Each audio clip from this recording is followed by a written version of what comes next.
नाम जप सबको भगवत प्राप्ति करा देता है। गोस्वामी श्री तुलसीदास जी महाराज विनय पत्रिका में कह रहे हैं, बहुत जोर की बात है, कह रहे हैं कि नाम राम रावरोई हित मेरे स्वार्थ परमारथ साथिन सो भुज उठाई कहो तेरे नाम राम रावरोई हित मेरे।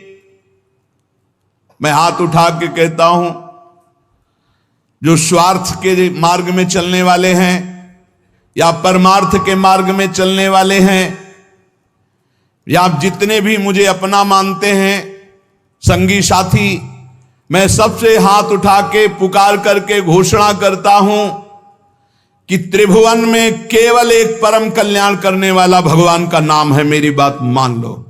गोस्वामी तुलसीदास जी, नाम नाम चल रहा है, कहीं भी हो आपको भगवत प्राप्ति हो जाएगी। नाम चल रहा है, नाम।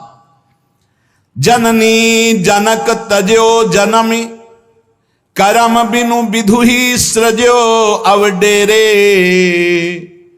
मोहू सो को कहत राम ही को सो प्रसंग के ही केरे। देख लो मेरा भाग्य, जन्म लेते ही माता चली गई। बड़े महापुरुषों के साथ बड़ी घटनाएं घटती हैं। जन्म लेते ही माता चली गई। अभागी जानकर पिता ने कभी प्यार नहीं किया, त्याग कर दिया। जिस पुत्र के प्रकट होती मेरी अर्धांगिनी चली गई, मैं ऐसे पुत्र का मुंह भी नहीं देखना चाहता। तो माता ने तो शरीर त्याग के चली गई, पिता ने मुझे त्याग कर दिया। ब्रह्मा ने मुझे कुछ अभागा ही रचा है। गोस्वामी तुलसीदास जी कहते हैं, बड़ा बेढप मेरे भाग्य की रचना करी। जिसके दरवाजे में खड़े हो जाते टुकड़ा नहीं देता, भगा देता। जिस दासी ने पालन पोषण किया, कुछ दिन बाद वो भी पधार गई। सबको ये भ्रम हो गया कि तुलसीदास जी महाराज के लिए कि बड़ा भागा बालक है, जिसके दरवाजे पे खड़ा होगा कोई घटना घट जाएगी, कोई भोजन नहीं देता। बोले ब्रह्मा ने कुछ भाग्य ही ऐसा रचा था। अब जो मुझे समझ में आया कि मेरा जो भाग्य बदला वो राम नाम से, राम राम राम। पकड़ो बात को, पकड़ो। अब तो कोई कोई कहता है कि तुलसी राम का है। अब अभाग्य मिट गया। बड़े बड़े बादशाह ताज उतार कर रखते हैं। जानते हुए सब क्यों हो रहा है? क्योंकि हमने राम नाम का आश्रय ले लिया। अब खूब राम राम राम राम जपता हूं, उसका परिणाम हुआ कि सब कोई सम्मान देता है, सब ताज उतार के रख रहे हैं, प्रणाम नमस्कार, दुनिया वाह वाह। क्यों? क्योंकि राम राम जपता हूं, राम का हूं, इसलिए। बात समझो। अगर पकड़ पाओ, कह रहे हाथ उठा के कह रहा हूं, जन्म से अभागा कहा गया, मां पधार गई, पिता त्याग दिया। संसार के लोग कहते अभागा है, लेकिन राम नाम का प्रताप ऐसा उदय हुआ। मोहू से को कहत राम ही को सो प्रसंग कह के रे। उसी नाम के बल से लोग अब कहने लगे तुलसी तो राम का है।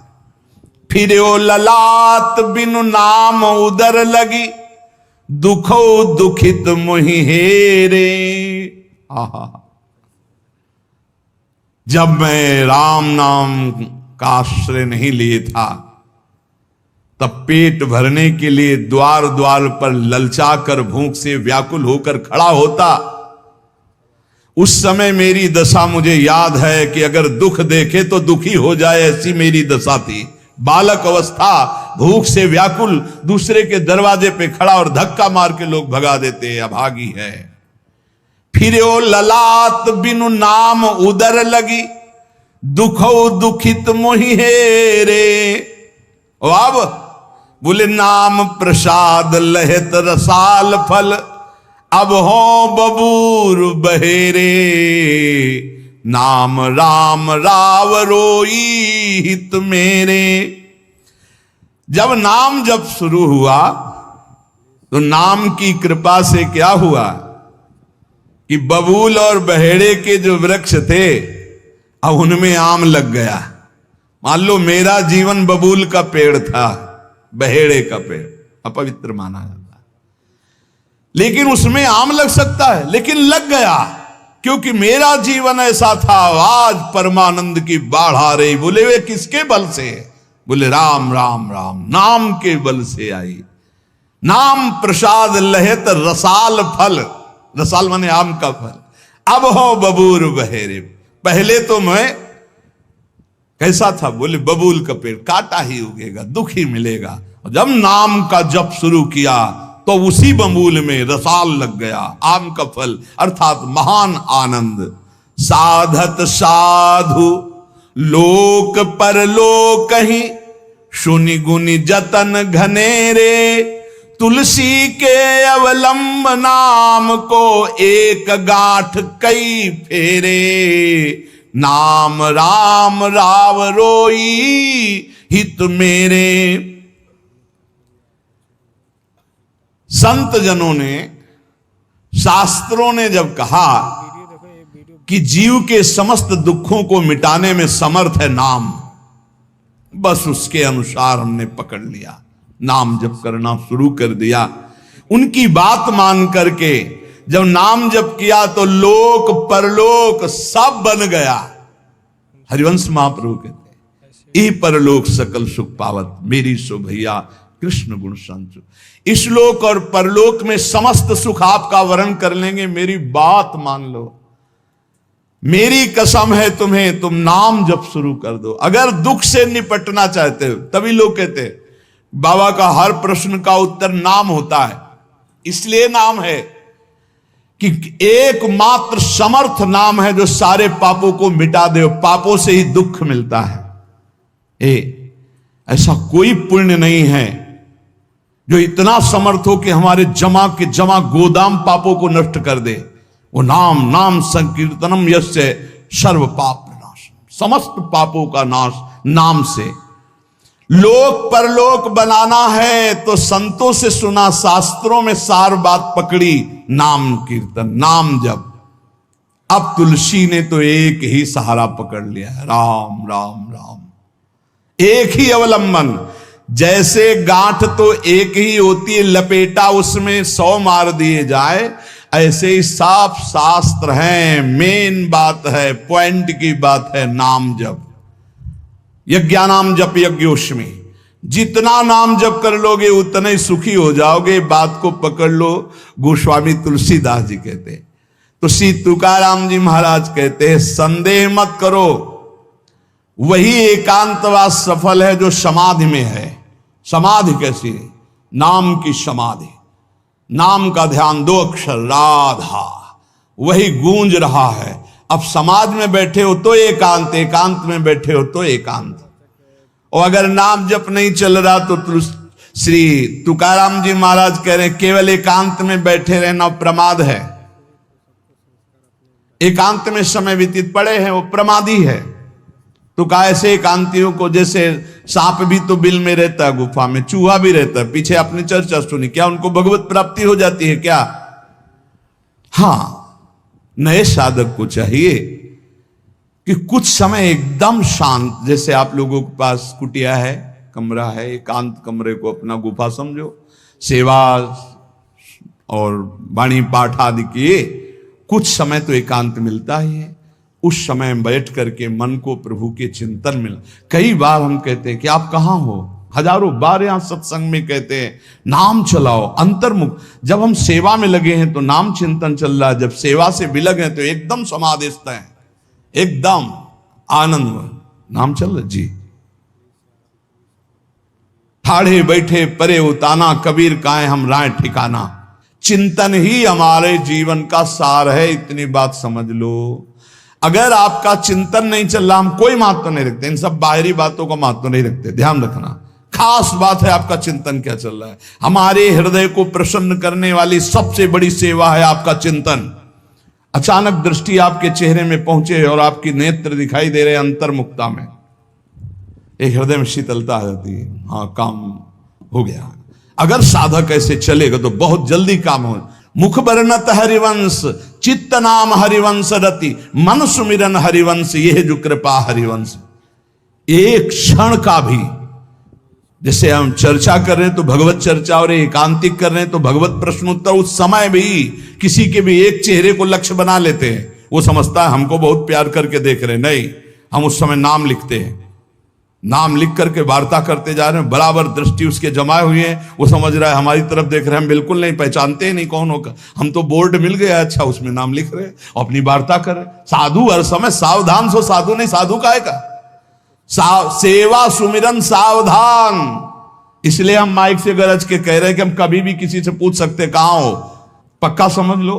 हमारा कोई व्यवहार नहीं है, हमारा कोई प्रिय नहीं, हमारा सबसे प्रिय वही है जो भजन करता है, जो सुमिरन करता है। अचानक दृष्टि पड़ी, आपसे पूछा कहां हो जी, अच्छा ठीक है, हृदय शीतल हो जाएगा। अगर सुमिरन नहीं तो फिर हमको आप अगर सेवा शब्द से प्रभावित हो तो सेवा है आज्ञा, आज्ञा समन सुसाहिब सेवा।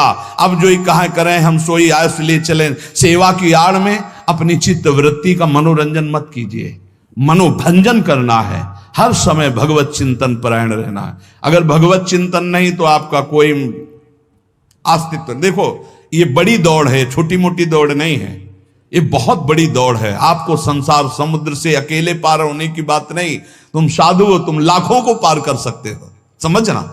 मान लो अगर आप भगवत प्राप्त हो गए तो लाखों को अपनी कृपा रूपी नौका में बैठाल कर संसार समुद्र से पार करोगे। साधु अपने लिए भजन नहीं करता, हाँ इस जगत के लिए भजन करता है। सर्वे भवन्तु सुखिना सर्वे सन्तु निरामया। श्री तुकाराम जी कह रहे हैं एकांत वास लाभ उसी का जिसका चिंतन चलता है। भाई इस बात पर बहुत जोर दिया भगवान श्री कृष्ण चंद्र जी ने, अनन्यस चिंतयन्तो माम अनन्य चेता सततम। बार बार भगवान इस बात पर जोर दे रहे हैं। जनसंग में नाम चल रहा है तो आप एकांत हो, एकांत में नाम जब नहीं चल रहा तो आप प्रपंची हो। देख लो अंदर प्रपंच चल रहा होगा। जन संसर्ग से शून्य अर्थात भीड़ भाड़ में रति न होना, अर्तिर्जन संसदी, और एकांतिक भगवत चिंतन होना। हम एकांत को समझते कमरा में पड़े हैं तो हम एकांत हैं, हम ऐसा एकांत नहीं समझते। एकांत है कि हम प्रभु के चिंतन में हैं तो एकांत है, चाहे बाजार में खड़े हों। अगर प्रभु का चिंतन नहीं तो एकांत में कमरा में पड़े पड़े एकांत में कोई लाभ नहीं। एकांत में उसी का लाभ है जो एकदम समाधिस्थ तन्मय है, एकांत में समाज में सावधान होकर चेष्टाएं कर रहा है और नाम अंदर अंदर चल रहा है। आनंद कंद भगवान गोविंद को छल छंद अच्छा नहीं लगता, मतलब नाटकबाजी अच्छी नहीं लगती। जहां हो वहीं भजन करो, जैसे हो उस परिस्थिति में भजन करके दिखाओ। भजन की भूख जग जाए यार, यही सत्संग का लाभ है, भजन की भूख जग जाए। एकांत का तात्पर्य है प्रभु की शिवा और कुछ सुमिरन में ना, प्रभु के चिंतन में डूबना। ए भाई समझो, सत्संग सुन रहे हो उसको पकड़ो, अपने हृदय में बार बार चलाओ। देखो ये अंदर से बात समझ लीजिए, हम उसे बहुत जी जान से प्यार करते हैं जो भजन करने वाले हैं। हम जिन साधकों को देखते हैं कि अपनी सेवा दिनचर्या और भजन किसी से मतलब नहीं, ऐसे ऐसे साधक हैं कि एक एक दो दो वर्ष हो गए हमने कभी उनसे राधे श्याम हमारी उनकी नहीं हुई होगी। और आप सच्ची मानिए एक दिन भी ऐसा नहीं जो हमारे चिंतन में नाते हो, चिंतन के द्वारा उनका पोषे। और हमारे पास हो अगर भजन नहीं करते तो सच्ची मानिए हम जानते भी नहीं है। अभी आप हमें अंदर की बात, जैसे वो कह रहे थे कि हम जान गए आपको, तो हम कहा नहीं जाने हो, जान जाओगे तो प्रेमानंद बन जाओगे, प्रेम और आनंद प्रिया और लाल के रूप में डूब जाओगे। ये हमारे गोविंद आनंद कंद सच्चिदानंद प्रभु को ये छल छंद अच्छे नहीं लगते, उनको तुम छल कपट में नहीं फंसा सकते। एकांत निष्ठ भक्त, उसका मतलब हम तुरंत ले जाते हैं कमरा एकांत, गुफा एकांत नहीं, एकांत हृदय, एकांत निष्ठ भगवान के चरणारविंद में। शाब्दिक एकांतिक में मत जाइए कि शब्द का एकांत, कि भाई शोरगुल नहीं हो रहा, हम एकांत कमरे में पड़, नहीं, आंतरिक एकांत में अकेले चुपचाप बैठे रहना एकांत नहीं कहता, भगवान में खोए रहना एकांत कहता। इसको समझिए, प्रभु में खोए रहना, एकांत वास का तात्पर्य सच्चिदानंद प्रभु में खोए रहे। तो सत्संग नाम कीर्तन, नाम जप, भगवत सेवा, इन्हीं से असली एकांत मिलता है, हृदय का एकांत। हृदय रूपी गुफा में हर समय चित्त चिपका हुआ है प्रभु के चिंतन में। कितना अपार आनंद है जब हर समय मंत्र की बार बार आवृत्ति होती। नाम जो न तरय भव सागर, अस समाज नर पाए, स्वत निंदक मंदमति आत्म हनन गति जाए।